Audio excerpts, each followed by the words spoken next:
Cuidado con las emociones, fíense solo de la inteligencia y la razón.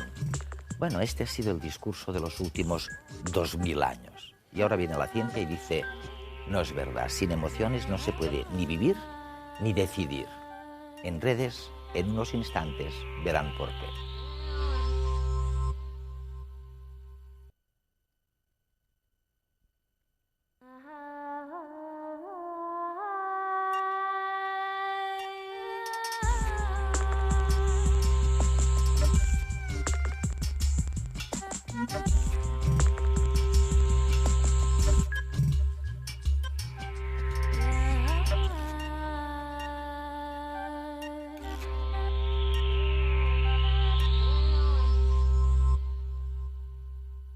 Había que prohibirlas, ni hablar de ellas.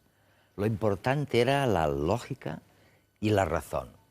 Las imágenes de la felicidad, de las emociones, lo distorsionaban todo. Y ahora resulta que la ciencia nos dice exactamente lo contrario. Sin emociones no se puede sobrevivir. Las emociones están al comienzo y al final de cada proyecto. Es muy malo dejarse controlar por las emociones, pero es peor no tener emociones. ¿Es posible enfrentarse con tranquilidad a una bestia que está a punto de atacarnos? A menos que uno sea domador profesional, sentir miedo es inevitable y necesario. A lo largo de muchos siglos hemos creído que las emociones eran obstáculos. Filósofos clásicos e investigadores académicos popularizaron la idea de que las emociones son inútiles o que entorpecen nuestra vida y nos impiden ser racionales. Hoy sabemos que este punto de vista es erróneo. Somos seres emocionales, incluso mucho antes de que el Homo fuese sapiens. Las emociones existen hace millones de años simplemente porque han resultado útiles para la supervivencia.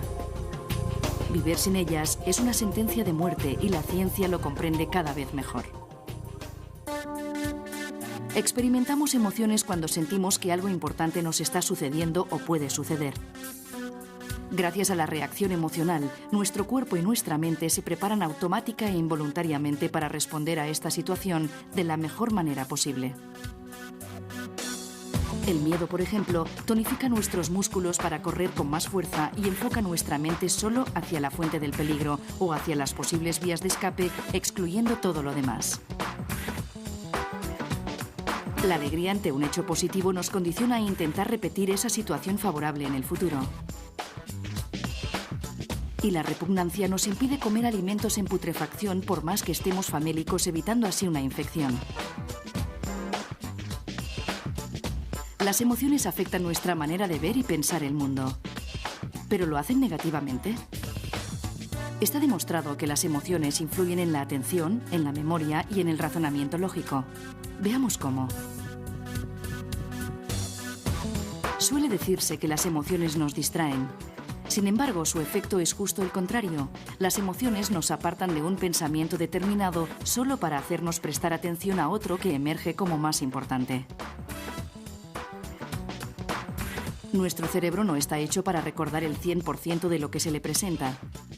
En este caso, las emociones intervienen en la memoria como un criterio excelente para determinar qué datos recordar.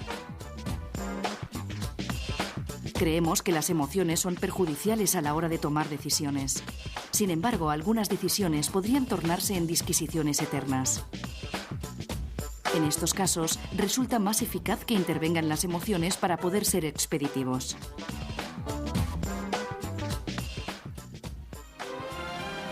Un ser como el Capitán Spock de la serie Star Trek, muy inteligente pero carente de emociones, solo puede existir en la ficción. De hecho, la selección natural lo habría eliminado mucho antes de llegar a las naves espaciales.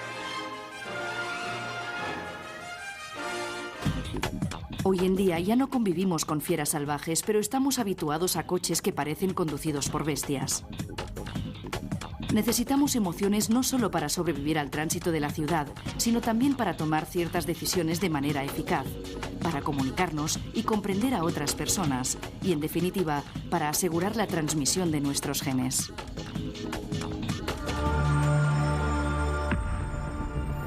Después de 30 años investigando la universalidad de las emociones básicas, Paul Ekman es una de las personas que más sabe del mundo acerca de cómo expresamos nuestros sentimientos.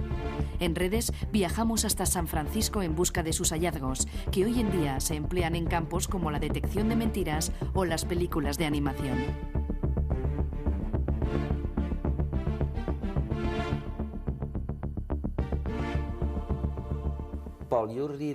Paul, realmente eres un pionero.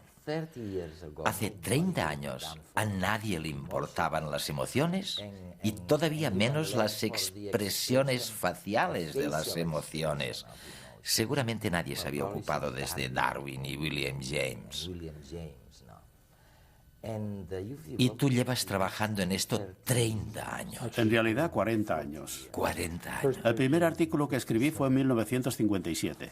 Dios mío, esto es mucho tiempo. Casi 50 años.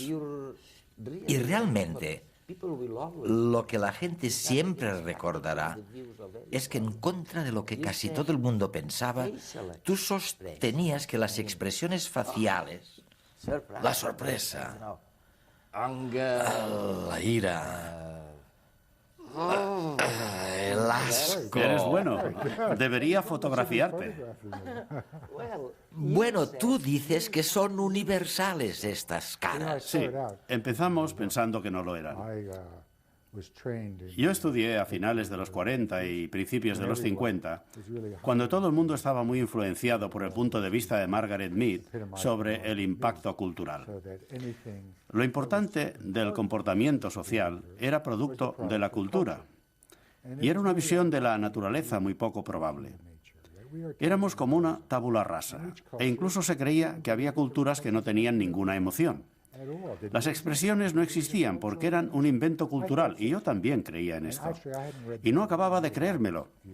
Pero como me había educado en este sistema, pensaba que tenía que ser lo correcto.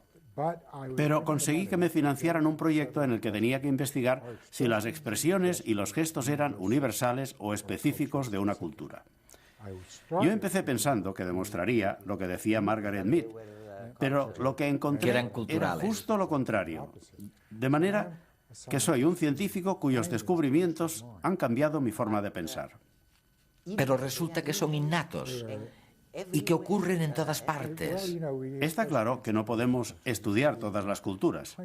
Estudiamos 21 culturas que eran literarias y 2 culturas que no habían estado nunca en contacto con el mundo exterior. Creo que esto es suficiente para poder establecer generalizaciones, particularmente con las culturas aisladas visualmente preliterarias, ya que no podían haber aprendido por medio de contactos con otras culturas. Y nunca habían visto fotografías, revistas, periódicos, televisión o películas. O sea que cuando se está allí se pregunta, ¿qué cara pondrías si te dijeran que se ha muerto tu hijo? Y ponen la misma cara que en cualquier otra cultura, es completamente convincente. ¿Y qué me dices de los gestos simbólicos? Darwin también tenía razón, ya que se aplica a la cultura. Esto, en Estados Unidos, quiere decir que eres el ganador. Pero en Rusia quiere decir amistad. Es decir, que tiene un significado completamente distinto. Los italianos hacen esto para el teléfono y nosotros no tenemos ninguno. En Alemania hacen esto para tener buena suerte y nosotros hacemos esto. Aquí tenemos un lenguaje corporal auténtico. Y la cara también es un sistema de señas. Y es el mejor que tenemos para las emociones. Un sistema de señas universales involuntarias. Es decir, que es muy valioso porque no lo hacemos a propósito. Pero muchas de las expresiones sí que se pueden hacer deliberadamente, lo que nos puede llevar a que una cara nos engañe. Todo el mundo puede hacer una sonrisa, pero hay unas diferencias muy sutiles que te puedo mostrar entre una verdadera sonrisa de disfrutar y una sonrisa social, que es la que tenemos que poner cuando en realidad no estamos disfrutando. Como la que ponen los políticos. Por ejemplo. Pero en algunas ocasiones somos unos artistas muy buenos, y ya sabes que los actores están en el límite entre la verdad y la mentira, porque un buen actor consigue llegar a identificarse con el papel que interpreta. Y mientras lo está interpretando, esto lo hemos investigado, su fisiología es la misma que si estuviera sucediendo. Esto sucede con los buenos actores, y es por esto que nos llegan a emocionar. Aristóteles dijo que nos emocionamos cuando vemos la tragedia, y llegamos a tener miedo porque lo que vemos no es una representación simbólica. sino que estamos viendo a unos actores que en realidad son capaces de generarlo. Lleva mucho tiempo de ensayos y de habilidad. Pero con mucha escuela se puede llegar a conseguir. Se puede ver y sentir. ¿Para qué sirven las emociones? Bueno, yo no las diseñé, de manera que el científico tiene que hacer las preguntas de qué sucede, cuándo y cómo. Y no hay mucha gente que haga la pregunta de por qué sucede, porque es muy difícil obtener una respuesta científica. Te puedo ofrecer mi teoría, pero solo es la mía. Y las pruebas funcionan con la teoría en este momento, pero no es más que una teoría, no es un hecho. La universalidad es un hecho. Pero, ¿por qué es el sistema de señales universal más importante que tenemos para informar a otros miembros de otras especies de lo que nos sucede? Me imagino que durante el curso de la evolución era útil para las personas, porque podía informar a los que me rodeaban de cuando estaba enfadado para que se alejaran, y también por mi cara de miedo cuando había algún peligro, un predador. Cuando me lo paso bien, quería decir que quiero más. Y cuando lo estoy pasando mal, quiero que me ayuden. Incluso ahora que en el siglo XXI tenemos unas vidas más individuales y pensamos que quizá es mejor no saber cómo se siente todo el mundo. Durante toda la historia de la evolución ha sido justo lo contrario. Ha sido muy útil, ya que de otra manera no existiría. Pero es porque soy un darwinista y tengo que escribir la información que se espera de mí.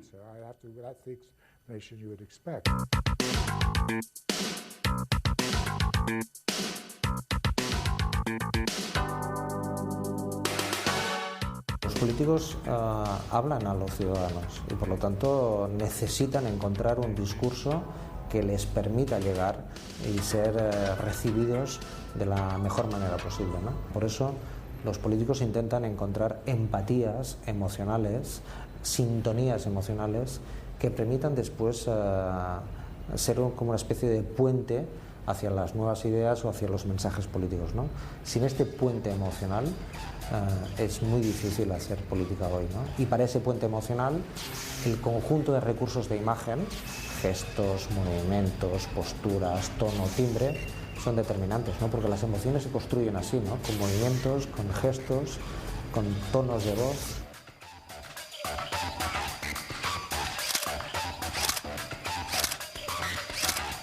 En esta escena histórica hay tres personajes, pero hay un gran dominador de la escena. Es Arafat, que con su gesto siempre lleva la iniciativa, con su firmeza de posición y de postura, consigue girar toda la situación y todos los personajes hacia él, ¿no? En la escena hay un detalle interesante y es que Rabin lleva los papeles de su discurso arrugados en su mano izquierda, que es un gesto de inseguridad y de timidez y también de desconfianza.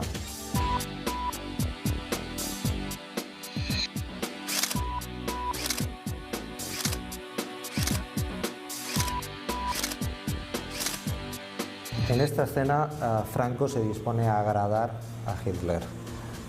Su actitud, su manera de dar las manos tan afectuosa, cruzando la una sobre la otra, es un gesto inhabitual para dos personas que no se conocen, pero en la que una quiere mostrar un grado de afecto y de familiaridad inexistentes. La actitud de Franco yo creo que sorprende a Hitler, que quizás esperaba un saludo marcial inicial, por eso lleva los guantes en la mano, y le obliga finalmente de manera improvisada a sacarse el guante de la mano derecha para poder de nuevo saludar a Franco con el contacto de las palmas de las manos.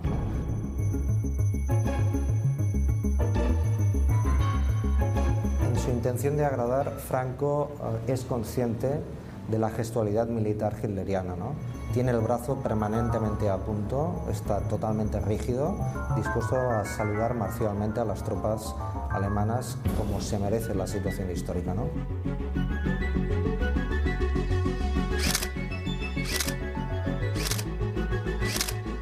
Hay un elemento en esta secuencia que es la distancia entre los cuerpos, es decir, la distancia que, por ejemplo, hay entre el presidente Barroso y Blair, y entre Blair y Bush es mucho mayor que la que tienen, digamos, Bush y Aznar, ¿no?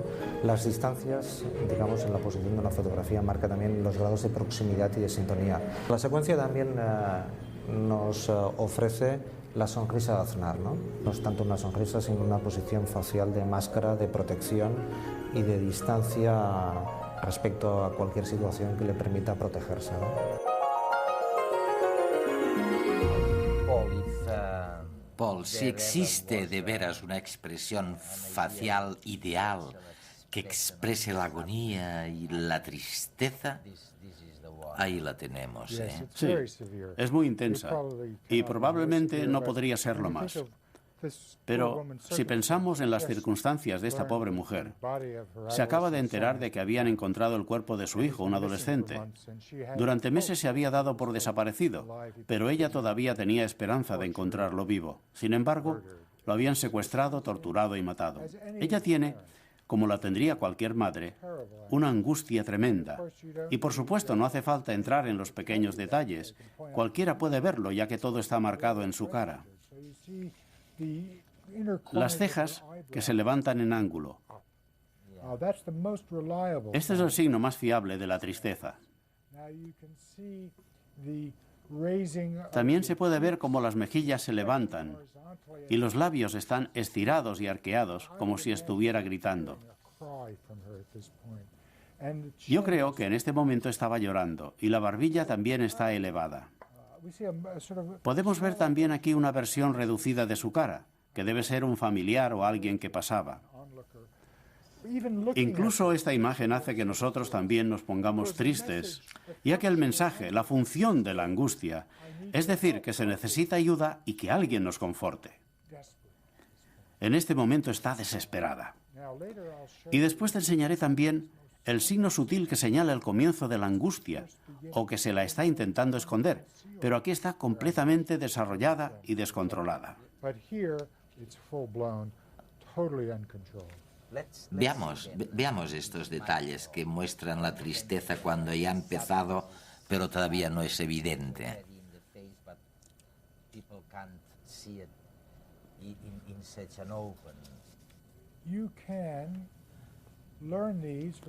Lo podemos ver para cada emoción. Y en esta prueba vamos a comprobar lo que podemos aprender.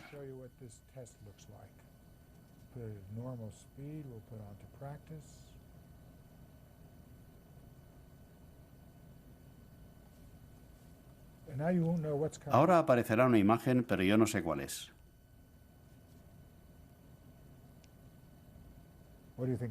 ¿Qué crees que era? Tengo que verlo otra vez, ¿eh? No puedes, solo tienes una oportunidad. Sorpresa.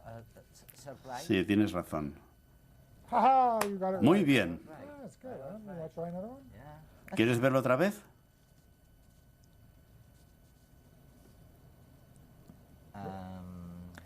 Pues no sé. ¿Cómo lo llamarías eso? Asco o... ¿Quieres verlo otra vez? Vamos a ver. ¿Sorpresa de nuevo? No. Ahora aparece la respuesta correcta, enfado, y la vuelve a mostrar. Cuando se hace esta prueba se puede ver cuando se ha acertado o no. Y después de haber hecho unos cuantos se pueden identificar en un momento. Esto es sorpresa. Aquí tenemos la sorpresa. Las cejas están elevadas, los ojos están elevados y muy abiertos, y está boquiabierta.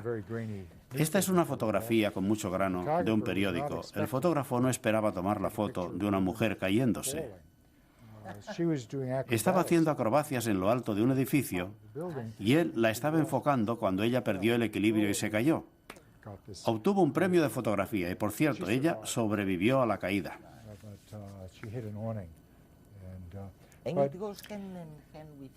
Y dices que eso está muy vinculado al miedo. La sorpresa es la emoción más corta, porque tenemos que estar sorprendidos hasta que sabemos de qué lo estamos. Siempre se trata de algo inesperado, y después se puede estar o aliviado, o divertido, o con miedo. Muy a menudo se siente miedo, porque a menudo las cosas inesperadas nos suponen una amenaza. Paul, ¿y cómo es que algunas personas disfrutan con el miedo e incluso del terror? Cualquier emoción se puede disfrutar, y hay gente que disfruta incluso con las emociones negativas. Por ejemplo, a mí no me gusta llorar, pero hay gente que quiere leer novelas que les hagan llorar, o quieren ir a ver películas que les hagan llorar. Hay otros a los que les gusta sentir miedo, como son con las películas de suspense, que cuando voy a verlas yo estoy sentado al borde de la silla y cuando miro las caras de los que me rodean, todos tienen caras de miedo. Pero por supuesto no es verdad. No se corre ningún riesgo y es como un ejercicio emocional. Hay otros a los que les gusta sentirse enfadados y ven películas como Rocky o películas de boxeo. Hay muchos niños que les gusta sentir asco. Hay toda una industria que fabrica juguetes asquerosos con olores desagradables para niños.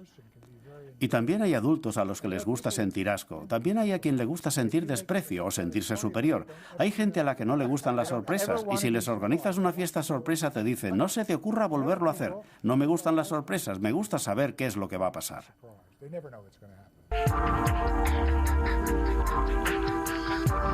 Las emociones nos dominan. El legado genético que hemos heredado determina nuestras reacciones ante situaciones concretas. Son las emociones innatas.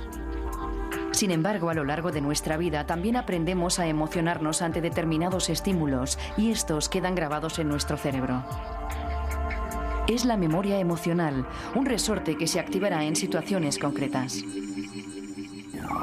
Con cada estímulo que desencadena una emoción se crean nuevas conexiones entre un grupo de células en nuestro cerebro. Es una especie de asamblea celular que retiene el aprendizaje emocional. El conjunto de todas estas asambleas celulares forma la base de datos que contiene todo lo que nos emociona. Y aunque es fácil añadir datos, borrarlos es muy complicado. Por eso es tan difícil controlar totalmente nuestras emociones.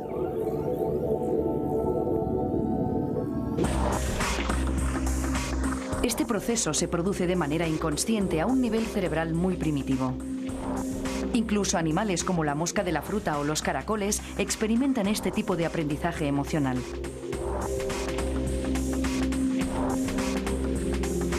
Pero solo si el organismo posee un cerebro suficientemente evolucionado será consciente de la emoción que está sintiendo. En otras palabras, en animales con un nivel de conciencia alto, como los humanos, las emociones y sentimientos son consecuencias conscientes de procesos inconscientes. Una diferencia básica entre un cerebro evolucionado y otro más primitivo es la capacidad de distinción entre realidad y representación. Este solo se da en animales con cerebros suficientemente desarrollados como los humanos, y su funcionamiento es así. En primer lugar, nuestros ojos ven una fotografía que da miedo. La información pasa desde los ojos al tálamo, donde es procesada y redistribuida inmediatamente a la amígdala. Esta rápida conexión permite que el cerebro active los mecanismos que preparan el cuerpo para afrontar el posible peligro. Paralelamente, la corteza cerebral también recibe la misma información procedente del tálamo. Esta conexión se produce más lentamente y la corteza tiene más tiempo para analizar el mensaje detenidamente. Así puede determinar que no existe el peligro, ya que tan solo se trata de una fotografía. De nuevo, esta información, una vez analizada, se transmite a la amígdala. Como la corteza ha determinado que es una falsa alarma, la respuesta de miedo se detendrá. Pero como en todo lo demás, nuestros genes también condicionan este proceso. Se ha demostrado que en personas con una variante genética defectuosa, el mecanismo de distinción entre representación y realidad no funciona correctamente. Esto supone que se genere un estado de ansiedad a partir de una amenaza irreal. Eran básicamente fotografías de caras que daban miedo, pero que por supuesto no suponían ningún peligro. Lo que sucede es que la amígdala se activa al ver las fotografías y se pone en contacto con el cíngulo, que es una zona más moderna del cerebro que la amígdala. El cíngulo de la persona sin la variante genética dice, esto es simplemente una fotografía, e inhibe la respuesta de miedo, puesto que no existe ningún peligro real. Y no se padece ansiedad. En la persona con la variante genética no se produce la inhibición. La amígdala está hiperactiva y da lugar a una respuesta de miedo. Pero todo este conocimiento acumulado durante 30 años, ¿qué utilidad tiene? ¿Para qué sirve? ¿Puede ayudar a alguien saber todo esto? ¿Se puede evitar, por ejemplo, que la gente sea violenta simplemente porque hayan aprendido a ser conscientes de cuándo está brotando la ira? Hay 4 capacidades. Y en este último libro, no sé si escribiré otro, pero en el más reciente, Emotions Revealed, he puesto todo lo que he aprendido sobre las emociones durante estos 40 años y que puede ser útil durante la vida. Si había cosas que eran interesantes, pero solo para mí, y no tenían ninguna aplicación práctica, las he dejado fuera del libro. La capacidad número 1 es la más difícil de aprender, y es el ser capaz de elegir el ser o no ser emotivo. Incluso el Dalai Lama, con quien he hablado, dice que no se puede elegir de dónde nace el impulso de la emoción. Esto es automático. No puedes. Pero lo que se puede desarrollar es la capacidad de darse cuenta de que nace el impulso antes de que se actúa. Es decir, que hay un espacio entre el impulso y la acción.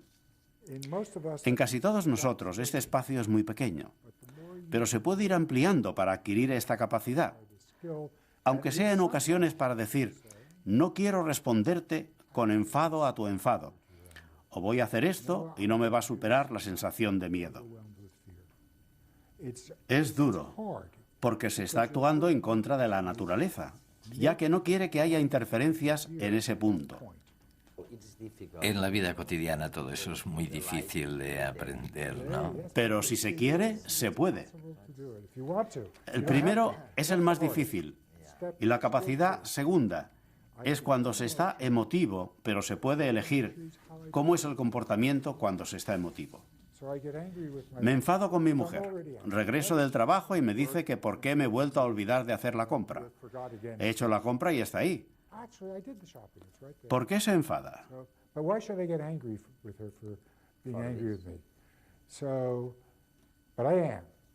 ¿Cómo voy a comportarme para expresar mi enfado de forma que maximice la utilidad del enfado para ella y para mí? ¿Se puede elegir esto? El impulso natural, desgraciadamente, cuando se está enfadado, es herir a la persona con la que se está enfadada. Y eso hace que se destruya todo y que las cosas vayan a peor. Lo que hay que intentar hacer es dirigir el enfado hacia la acción que ha herido, no hacia la persona como actor. El tercero es una bomba. Los 2 primeros son duros y hay que trabajarlos de forma continuada, pero mejoran la vida. El tercero es aprender a ser más sensibles a las emociones de otros. Si tengo una emoción que es completamente visible en mi cara o en mi voz, no hace falta aprender a reconocerla. Pero a menudo las emociones se esconden o son tan sutiles que no se ven. Y yo tengo la herramienta, que ya hemos visto, que enseña a todo el mundo a reconocer esto y a saber automáticamente cómo se siente la otra persona, incluso si ellos no saben cómo se sienten. Es increíble. Una información que se puede ver en la micro. Eso es, en la microexpresión facial. Y luego está la última capacidad, a la que en la época en que escribí el libro no le di mucha importancia. El libro se publicó en 2003, y esto quiere decir que yo lo entregué a la editorial en 2001, que es cuando sucedió el 11 de septiembre.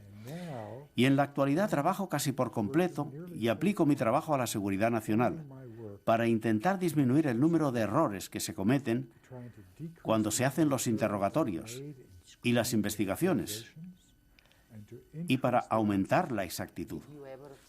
¿Habías pensado alguna vez durante estos 30 años, cuando empezaste a estudiar las expresiones faciales de una tribu en el Pacífico, que acabarías siendo un valor activo para la seguridad nacional? No, nunca lo pensé. Y las aplicaciones de este trabajo son impresionantes. He sido consultor de las 3 empresas más importantes de animación en este país: Disney, Pixar e Industrial Light and Magic. He formado actores y he rechazado la petición de algunos políticos para hacerlos más creíbles. Y mi trabajo se ha utilizado en un contexto médico para evaluar a pacientes que están en riesgo de sufrir enfermedades coronarias. Esto quiere decir que la cara, las emociones, se aplican en todas partes y en todo lo que importa. Y lo que he hecho es abrir y revelar cómo funciona.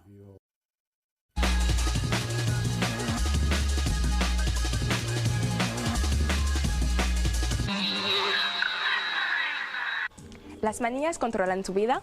No tiene por qué preocuparse, ya que un equipo de investigadores ha descubierto que ser hipomaníaco, más que un problema, es beneficioso.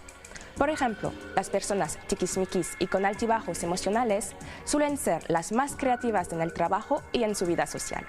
El estudio ha consistido en investigar a un grupo de hipomaníacos, personas con ligeros problemas emocionales y psicológicos.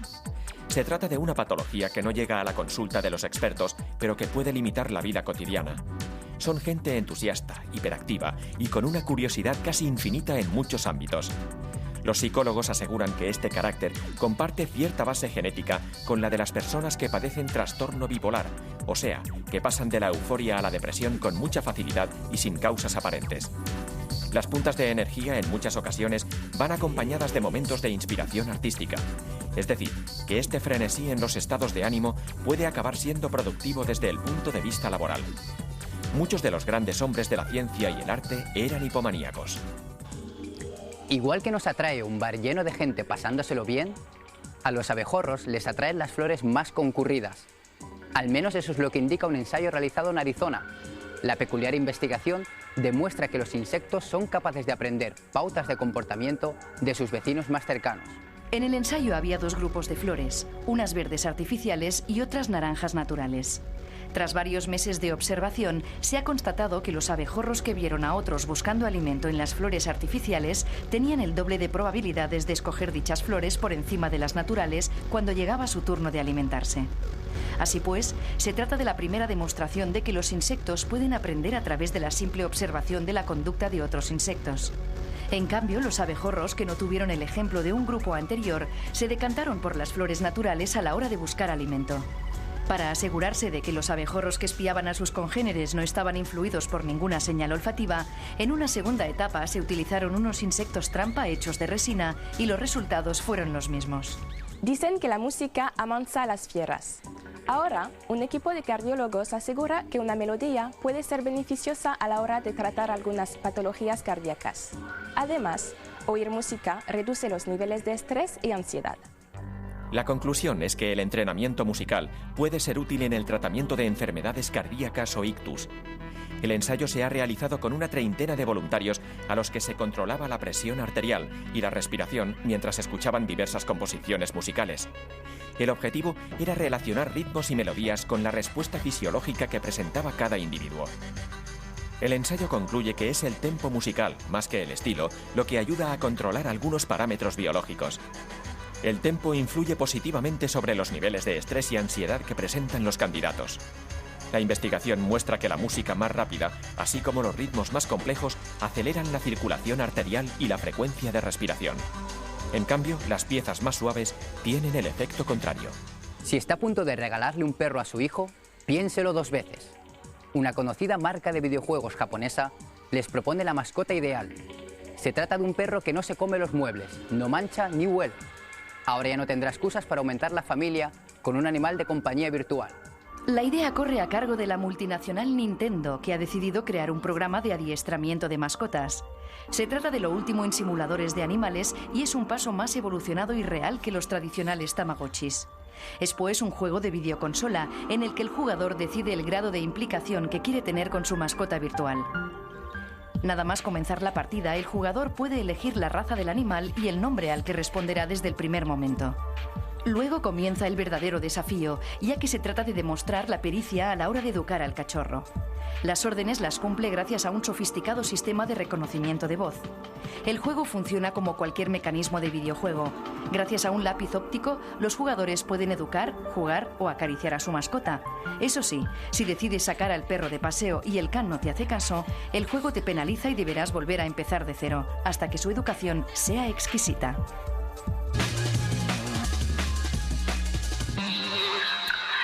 Claro que están en la segunda parte de Redes, un programa que esta vez dedicamos a las emociones y no lo hacemos con interrogantes. Decimos para qué sirven las emociones. Y la verdad es que, díganme quién de ustedes no ha oído alguna vez de alguien que dice de un tercero, es un desastre, no sabe controlar sus emociones. Y bueno, la importancia que tiene el controlar sus emociones, pero casi nunca hablamos de la importancia que tiene también no tener emociones. A veces es mucho peor no tener emociones que no saber controlar nuestras emociones. Bueno, determinados tipos de psicópatas es gente que no tiene emociones. A pesar de que vosotros decís los dos que las emociones son universales y que están en todas partes, en todas las culturas. Serán 5, 6, 7, no sé, pero todo el mundo tiene las mismas emociones. Nace con un grupo de emociones que son congénitas. ¿Sí o no? Jaime. Bueno, lo uno no está reñido con lo otro, lo que se decía al principio. Efectivamente, todos nacemos con una serie de capacidades y entre esas capacidades está una extraordinaria capacidad expresiva que el niño desde el primer momento de la vida nos demuestra. Los músculos que, por ejemplo, nos permiten realizar expresiones faciales universalmente reconocibles como prototipos de emociones distintas, se encuentran ya perfectamente desarrollados, o sea, en sus puntos definitivos de inserción, en torno a los 3 meses de edad embrionaria. Y los nervios que controlan estos músculos también aproximadamente a esa misma edad. A los 3 meses de edad embrionaria, efectivamente. Y la movilidad, por lo tanto, que tiene ya desde el nacimiento un niño, es comparable. Se ha destacado una única excepción a la que tiene un adulto.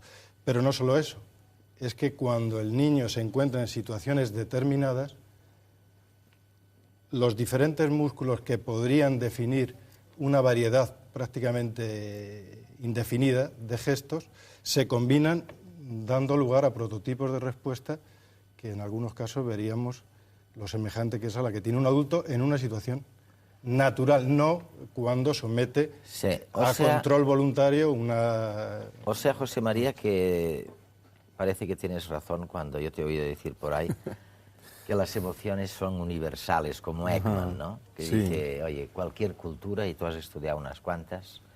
En cualquier cultura, sí.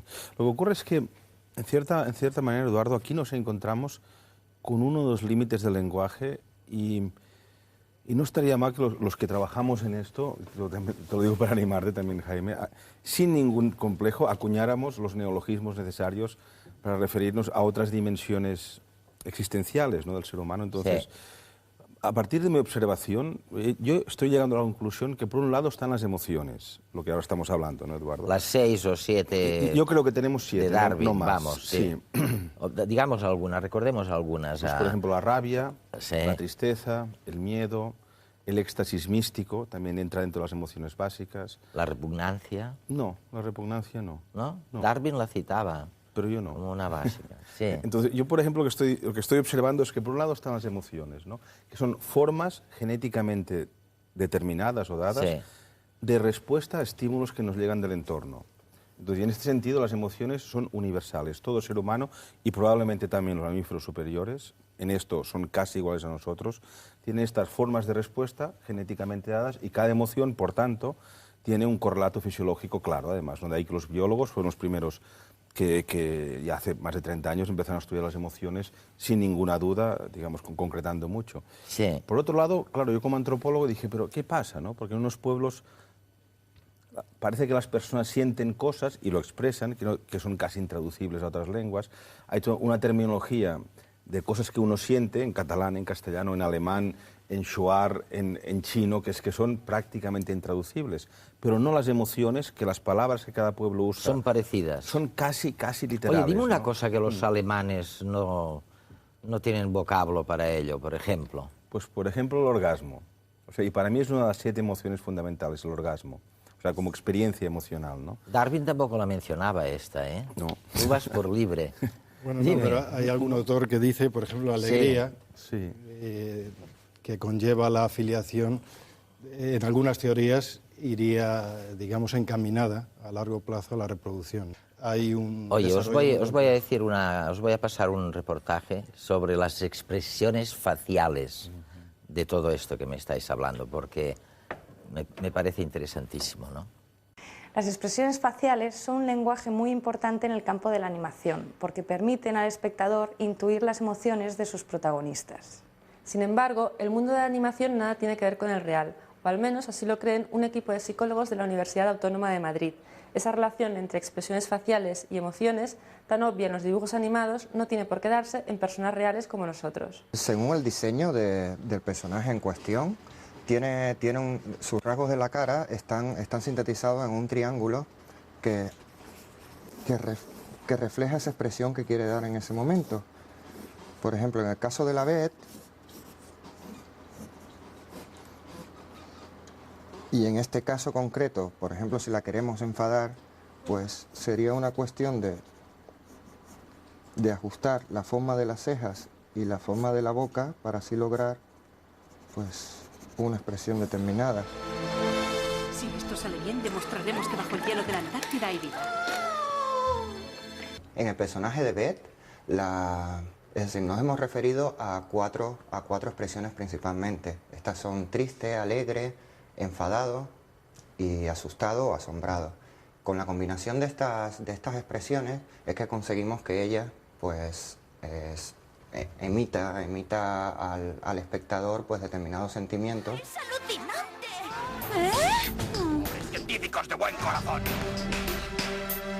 Beth, en este momento podemos estar viendo 4 emociones tremendamente importantes: alegría, miedo, tristeza y enfado. En el caso de la alegría podemos ver cómo Beth estira las comisuras de sus labios hacia arriba, y eso marca una sonrisa, que es el signo universal de alegría según muchos psicólogos. En el caso de enfado vemos como frunce el ceño, y esa marca es suficiente como para que todos tengamos la impresión de que está enfadada. En el caso del miedo abre la boca y abre los ojos, y eso también nos indica que está asustada. Y finalmente, en el caso de la tristeza, las comisuras de los labios hacia abajo y la posición de la cabeza son suficientes como para sugerir que está triste. Sin embargo, las cosas no son tan sencillas.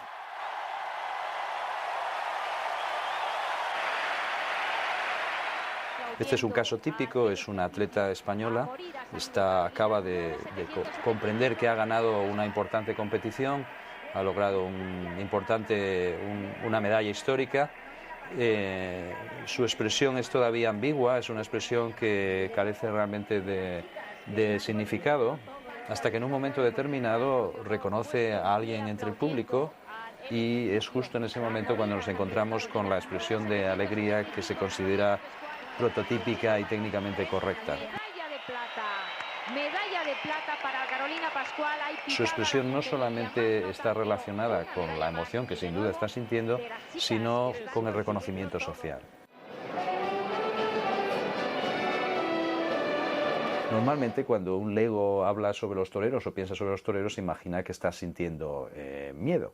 Pero sin embargo, en el mismo momento en el que están toreando, está en una situación de lo que técnicamente hablando hoy día en psicología se llama flujo. Flujo es una forma de felicidad. Su expresión en ese momento es la que podemos ver en la pantalla. Es una expresión en la que la boca hace una especie de trompeta y que se caracteriza por algo que realmente no hemos encontrado en ningún otro contexto, salvo en casos muy exóticos como por ejemplo la danza haka entre los maorís o los niños en determinadas situaciones muy precisas. Kill.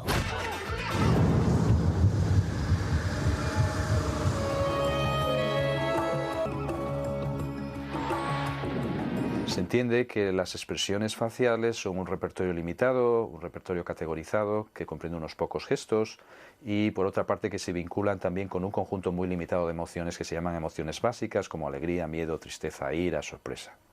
Nuestro punto de vista es distinto, coincide con ese punto de vista en que indudablemente las expresiones cumplen una función evolutiva, pero el vínculo entre expresión y emoción, incluso desde una perspectiva evolutiva, es probablemente mucho más complejo de lo que dice la teoría más popular en psicología.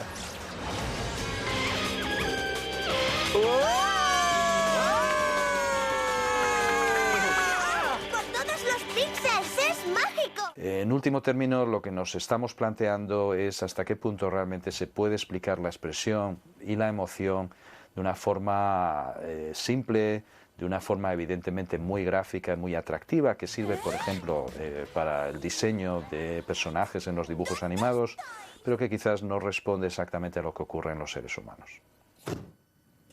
Genial. Oye, José María y Jaime, la gente dice la cara es el reflejo del alma. ¿Eso dicen? ¿O la mirada es el reflejo del alma? Pues toma la mirada, pero la expresión es un poco... ¿Es o no es? No sé, es que en mi opinión no es que la cara, como dices Eduardo, sea el reflejo del alma, sino que forma parte del alma. Y si uno está tenso y deprimido, pero consigue respirar profundo y sonreír un poco, generalmente se le pasa bastante el tono emocional negativo, conflictivo que estaba viviendo, ¿no? Entonces, es que no somos una cosa cartesiana, ¿no? O sea, somos una unidad. Entonces, a base, si uno está muy tenso siempre o muy enfadado, pues claro, se le acaban creando unas comisuras en los labios y un fruncido aquí en las cejas, que no es que represente, es que forma parte de su ser. Y al revés, ¿no? Y al revés. Algo que, por ejemplo, se enseña mucho en el Próximo Oriente cuando los niños se enfadan, es a que sonrían, Cuando se enfadan. Sí, o sea, que ganen ellos la batalla contra el enfado sonriendo. De las emociones o nadie hablaba o todo el mundo hablaba mal. Oh, no, eso sea en Occidente. En Oriente, no, de acuerdo. En Oriente hay una larguísima tradición milenaria de educación emocional. Fuera. Y los científicos, la comunidad científica, no os habíais metido en eso, pero hasta hace nada. Hasta hace 20 años, sí. Y hasta menos, ¿no? Entonces yo digo, oye, ahora resulta, me estáis descubriendo que las emociones son importantísimas. O sea que yo llego a ver que no hay ningún proyecto que llegue a buen término, que no tenga una emoción al comienzo. Y ahora estamos viendo que a la hora de decidir, al final del proyecto, tampoco sabes decidir si no es emocionalmente. Y que cuando la gente, el vecino, nos dice, no, es que lo he mesurado muy bien, lo he estudiado fantástico, he puesto los argumentos a favor y los argumentos en contra, y al final he tomado una decisión lógica, racional, de lo que me doy cuenta es que es mentira, que es una patraña. O sea que esta decisión al final tiene una componente emocional también, y si no, no hay decisión. Claro, de hecho, las personas creamos redes emocionales, yo hago lo de redes por el programa, sobre las cuales nos movemos, ¿no? Y uno trabaja y hace pactos con quien le es fraternalmente cercano o hacia quien tiene una simpatía profunda, y entonces lo otro funciona más fácilmente. Pero las redes sociales, en ese sentido yo discrepo mucho del marxismo, no tienen que ver con alcanzar medios de producción o situaciones sociales más favorables, sino las redes sociales se crean sobre las emociones. Oye, me dice Jaime, es que estoy recapitulando, que no se aprende lo de mentir. Sí, sí se aprende. Se aprende. Sí, cómo no. O sea, el engaño se aprende como expresión. Precisamente, digamos, lo que hace la cultura es enseñarnos unas reglas digamos, de expresión, de tal manera que uno aprende en cada contexto que es más adecuado expresar y naturalmente también aprende así a disociar un sentimiento de la propia expresión. O sea, aprendemos el engaño. Os voy a pasar un reportaje que habla un poquito de esto.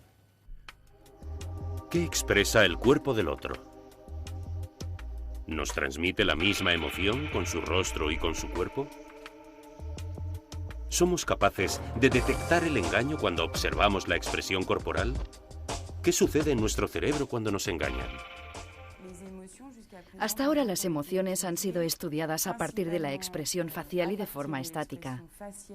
Llegados a este punto, me gustaría saber la importancia de la información dinámica y por eso utilizo vídeos. Hay entonces un desarrollo en el tiempo y creo que es algo importante que debemos investigar. Quizás el cuerpo expresa informaciones diferentes de las del rostro, o incluso informaciones que pueden falsear el juicio del observador. Porque si fuéramos constantemente coherentes con lo que expresamos, seríamos demasiado previsibles. Y mostraríamos, por tanto, una cierta fragilidad.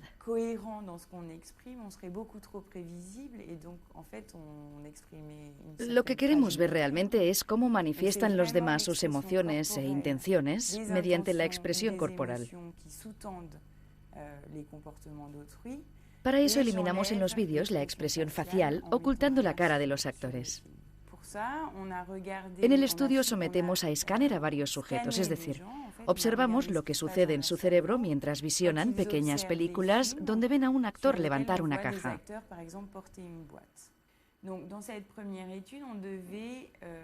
En este primer estudio tenemos que juzgar las expectativas del sujeto. Es como si yo le pidiera a usted no sé si este vaso está lleno o vacío. Puedo coger este vaso con naturalidad o puedo mostrar sorpresa y tener una cinética diferente de la normal porque estoy sorprendida. Los actores son a veces engañados en cuanto al peso de la caja que van a levantar y sus movimientos corporales muestran su sorpresa.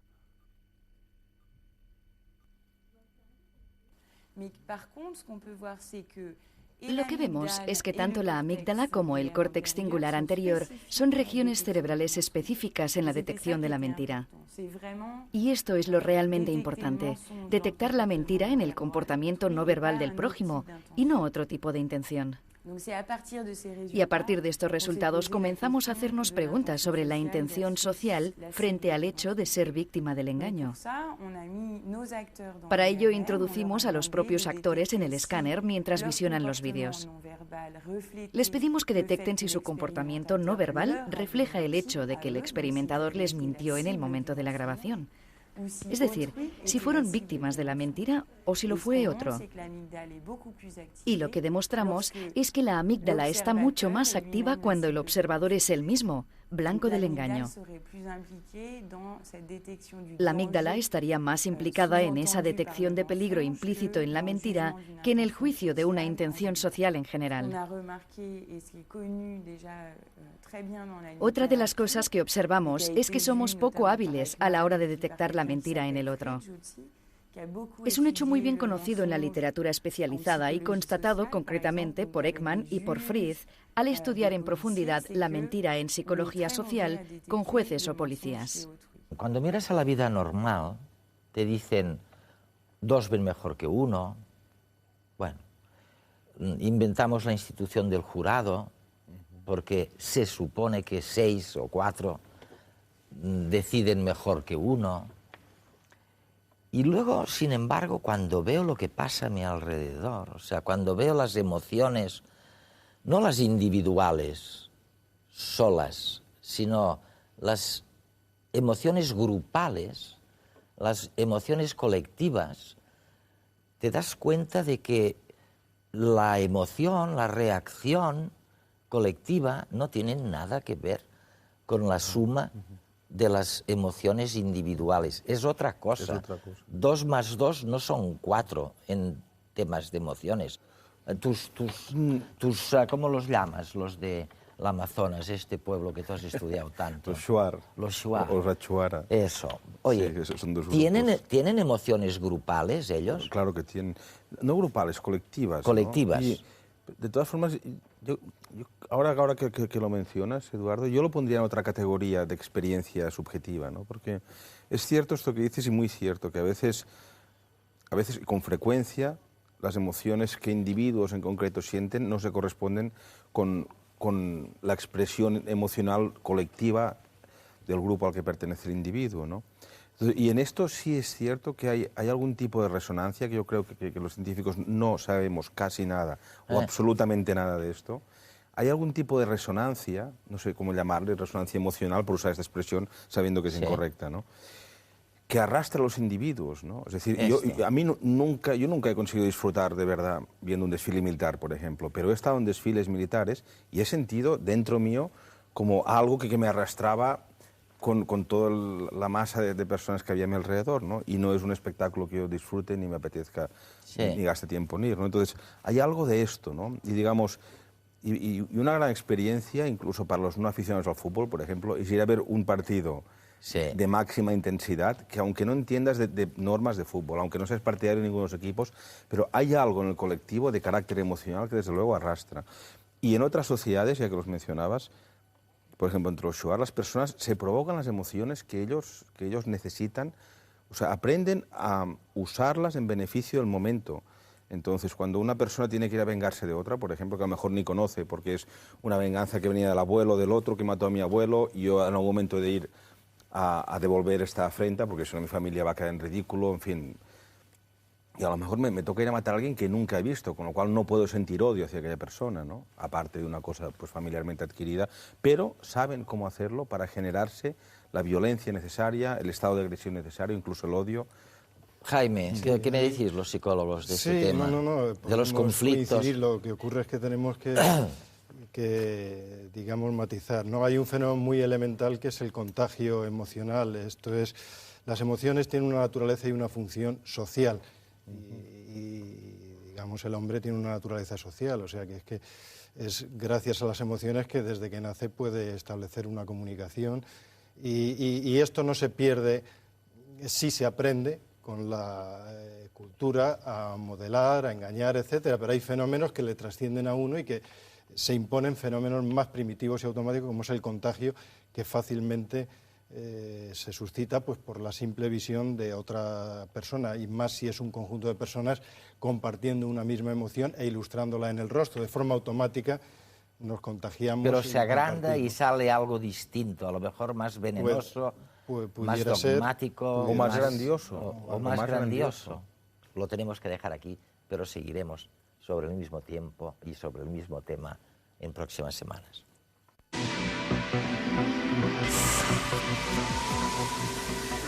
Esta temporada, el concurso La Cuestión de Redes os propone un viaje al futuro. ¿Te atreves a imaginar cómo será el mundo en el año 2105? Nanorobots que se replican, actualizaciones de nuestro software genético, cambio climático. ¿Cómo afectarán a nuestra vida cotidiana, a nuestra manera de relacionarnos? Puedes responder con un texto o con un formato audiovisual. Consulta las bases del concurso en nuestra página web.